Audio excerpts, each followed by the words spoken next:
Morning, all. All right, so just the one game tonight in the NHL. Same as yesterday, just the one game, but they're making it up to us tomorrow with three. So tonight we have the Oilers, we have the Vegas Golden Knights. This is going to be a fun one. It may be a high scoring one because Edmonton and Vegas are the highest scoring teams in these playoffs. Vegas scoring 4.17 goals per game, the Oilers scoring 4.14. I'm guessing the final score for this one, probably about 5-4. Sounds about right. That being said, the Oilers do need to shut things down a little better in their own zone. They're allowing 3.71 goals per game in these playoffs. Vegas allowing 3.00. So, yeah, the Oilers need to get better at that. Skinner's numbers dropped dramatically in that last game. 883 save percentage now for Skinner. Draisaitl. Ridiculous playoffs for Draisaitl. 11 goals, 4 assists, 15 points for Draisaitl. I would not be surprised if Draisaitl leads the playoffs in goal scoring.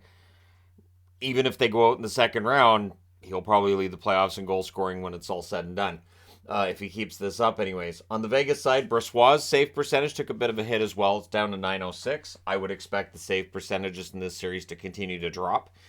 Stone, 4 goals, 6 assists, 10 points. He is the linchpin for the Vegas Golden Knights. He is the one that the Oilers are going to target. Take that however you'd like. And I know people don't like it, but that's how players work. You know who the main guy is, who you need to shut down, and you do what you can. Speaking of which, the Oilers saying they're not worried about Connor McDavid's production being off a little bit. I've seen reports that maybe McDavid's dealing with an injury of some sort. He's not 100%. But either way, at this time of year, a lot of players are dealing with injuries and they're not 100%. So he would not be alone in that category. So the reason I'm wearing my Abbotsford Canucks jersey, they did lose that game last night. So I posted that one really short video that Yvonne sent me. Yvonne takes the videos at the game, sends them to me, and I post them. She didn't send me anything after the game was done. But, at that point, she was trying to get as many rally towels as possible. I think we have like about 20 of these now. About 20 of the Abbotsford Canuck rally towels.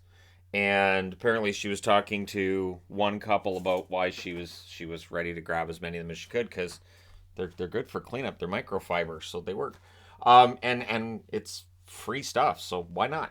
So, anyways, they lost Game 4 last night. The season is over, but it was a success. The Abbotsford Canucks overachieved in the regular season above and beyond what was expected of them.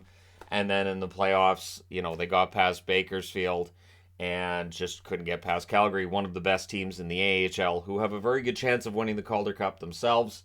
It was a good season, and as anybody could see from the videos posted to the channel, the building's been full. Building's been full all year.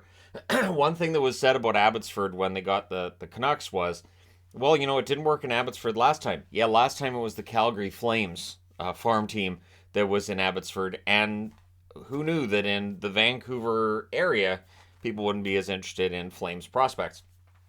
So that was why that didn't work out, and it was a money losing project, the Abbotsford Heat. The Canucks have been far more of a success. And yeah, full building, and apparently finding parking last night for Yvonne was kind of crazy. She had to park quite a distance away, but she still enjoyed the game even though they did lose that game. So your Jack Adams finalists in the NHL announced yesterday: Hackstall, Montgomery, Ruff. I think, honestly, it's interesting because every year we go through this, right?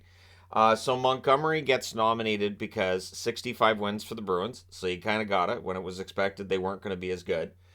Seattle and New Jersey weren't expected to be in the playoffs, so that's where you get Hackstall and Ruff. And it is this continuing storyline of the coach of the year ends up being the coach whose team achieved more than expected. I would think Hackstall ends up winning it. I would be very surprised if Hackstall doesn't win it. And Seattle's looking at potentially 2 award winners because Beniers could win the Calder as well. So that'd be a far more successful season for Seattle than expected. Playoffs, Coach of the Year, maybe Rookie of the Year.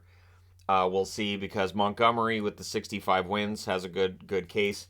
And the Fire Lindy, Sorry Lindy storyline, which gets talked about all the time, could very well have led to some votes for Lindy Ruff as well. Let me know your thoughts and which coach got snubbed and why is it Coach Cooper? Continuing to be Coach Cooper that gets snubbed, even though Tampa Bay is really good every year. They've won multiple Stanley Cups, but Coach of the Year really is about which team was a surprise. So with the results from last night's game against the New Jersey Devils, the Carolina Hurricanes are now leading a series 2-0 for the fourth time in a row. Now they haven't won all four, obviously, because they didn't win the Stanley Cup last year. But it does show that the Canes are very good out of the gate in series. They're very hard to beat. And now for New Jersey to defeat them, they're going to have to win four of their next five, which against the Canes, with the way they're playing right now, I just don't see how that works. Game three is key. If New Jersey can win game three, then game four is right there. If they don't win game three, it's basically done. I would think sweep. It feels like the series could end up being a sweep. That being said, the Rangers were up 2-0 too. As I mentioned in that video last night too, the recap, the difference it feels like is New Jersey have been like the Road Warriors all year, and the first two they lost against the Rangers were at home, and then their road game saved that series, and now they're not winning on the road against Carolina. Carolina struggles on the road though, so game three is really really huge in this one. Michael Eyssimont has signed an extension with the Tampa Bay Lightning for 2 years at $800,000 per year. A couple of comments I saw in this were taking shots at Kevin Cheveldayoff for moving him to San Jose, and then, of course, San Jose flips him to Tampa. I don't think that's necessarily a big deal. Eyssimont is a fourth liner, and he is an energy guy. There's not a lot of offense there. Winnipeg isn't in a better position if they still have Eyssimont, I don't think, than where they are right now. Of course, with the Jets, we're already starting to see, comments of where's Hellebuck going to go. It's only a matter of time before we see the full-blown rumors of where Hellebuck might go and what it's going to, because he's up for a contract next year, and Winnipeg doesn't look like they're going to be a contender this coming year, and there's going to be probably major surgery on that roster. So we'll see what happens. Let me know what you think in the comment section below, as always. Don't forget to hit like and subscribe if you're browsing your way through. You just happened upon this video. Thank you guys so much for watching, for all your support. I will talk to you again soon.